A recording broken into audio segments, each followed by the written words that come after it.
A polyline can perform several jobs at once. Here the wall of a house has been represented by a hatch fill, a solid hatch that's been applied to a closed polyline. So let's select it. I've made a copy and moved it across. So we've selected the house wall, and if we look in the properties box, notice that there is a hatch and a polyline to show that wall. You don't have to put this number of entities together. A polyline can do it all. If we simply select here, just by clicking on the wall, we show that that's a hatch. So it's now selected. I'll erase it. And if we then select the polyline, we can, if we need to fill it, all we need to do is come across to the settings box and say, is it closed? Yes, it is. Is it going to be filled? Well, yes, it is. And automatically now the wall is filled. But notice that this hatch is colour 252, so we can very easily take the single polyline and give it a colour of 252.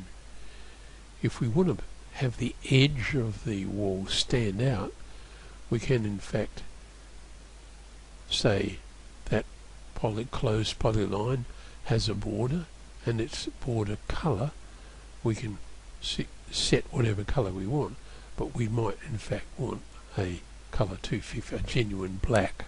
So now when I hit the escape key, we have replicated this wall here, not the window, but right through here. So it is now just, and if I grab the whole lot, a single polyline entity, and we click in there, we now, in that zone there, we have the two. So one polyline is doing the job of two entities, so when you're constructing this, just use a polyline to create the impression you want. Well, in this zone here is a massed planting denoted by one particular block symbol. Let's edit it and look further at polylines. There's a polyline here that has a colour applied to it, colour 211. It's on a layer called Plant Graphic. It has transparency applied, but it's a transparency of only 50. If I pump that up to 100, and then maybe even a little higher, and you may be able to see that it's a lot darker on one side than the other, and there's a whiter area in the centre. That has a gradient applied to it. Again, it's a single polyline entity, and the gradient is a point gradient, and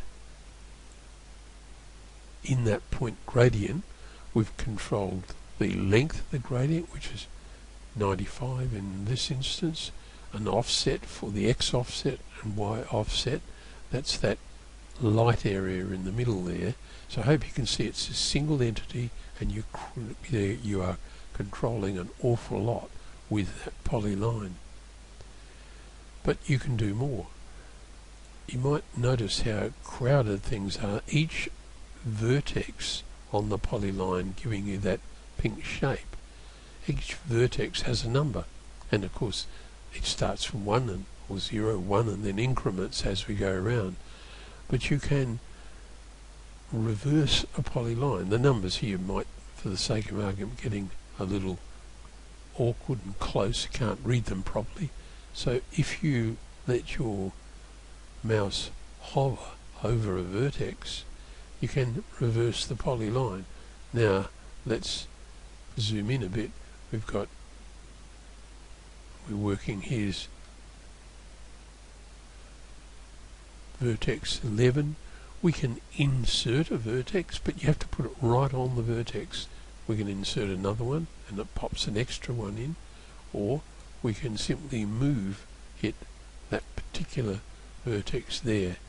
So there's a big difference between selecting the polyline, using right click, and you get the usual options to move, mirror and so on. But if you highlight a vertex, you can reverse it, you can fillet a vertex, delete a vertex. Let's say we inadvertently put that number 12 in, right click and delete the vertex, and it's gone. Well, let's zoom out and we'll right click, close the block editor, and I'd like to draw your attention to a polyline that runs through here. Notice how the lettering, this polyline has had the line type scale changed to 100, so you can see the text in it, and it's a special example of a line type with text, gas line, but there are lots of others. We showed before, if we hover over a vertex, find it, and reverse the polyline, magically the text appears and reads correctly. So reversing the polyline has some clear benefits. I have created a layer called L services and I've turned it off. We can get that gas line out of the way by simply moving it to the services layer. The reason I've done that is that most of us would want to create a closed polyline with maybe a fill, with maybe even a gradient running through it to show this is a garden bed area.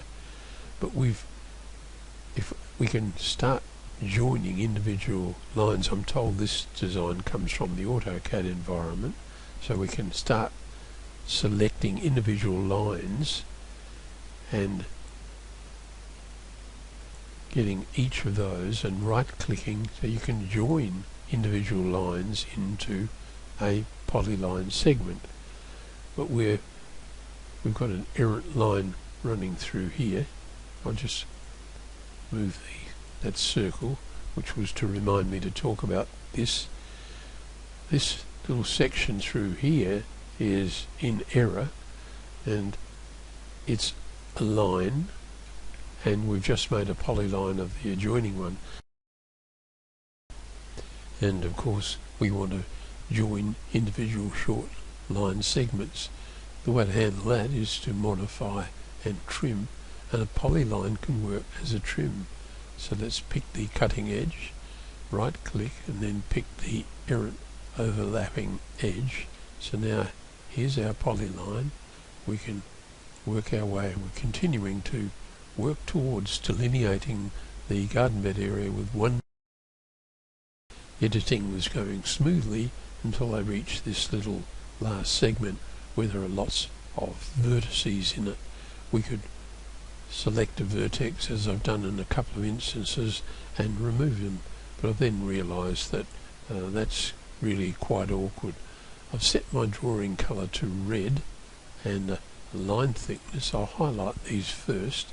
So I'm now going to be I'll draw a new polyline, and it's quite quick to say draw polyline. I can easily pick and hook into that vertex there, maybe number 22, 15, and that one, and then the end, and enter. And now, can you see, we now have a polyline in that position with a relatively few number of vertices. So what we want to do now is remove the polyline that's under these. If I come across here, see there's the polyline, and I think our current vertex should be at the top. So we should be able to click, and that has exposed just that vertex, that polyline with all those vertices. And if we do this, we're fine. Let's put it now back to by layer and by layer again, and we should be able to pick that one and join the complete polyline. Now to make a garden bed area, just a matter of setting its colour. I like to go to true colours, pick some sort of yellowy brown textured area, make it reasonably dark, because we know that we can in fact use transparency to reduce the intensity if we need to, and we'll say OK, and then we'll fill it, and we'd want to send it to the back. There we are, we now have a garden bed area running through there. If you find that colour a little too intense, just pick it and knock that back to say 100. That should be a relatively pale brown area. If we give it a border as well, as a border, yes, and a dark colour, there's our garden bed area standing out very nicely. I'm not sure it needs any further editing. I don't think we need any form of gradient. So I hope you can see that Polyline's single entity is a very versatile entity indeed.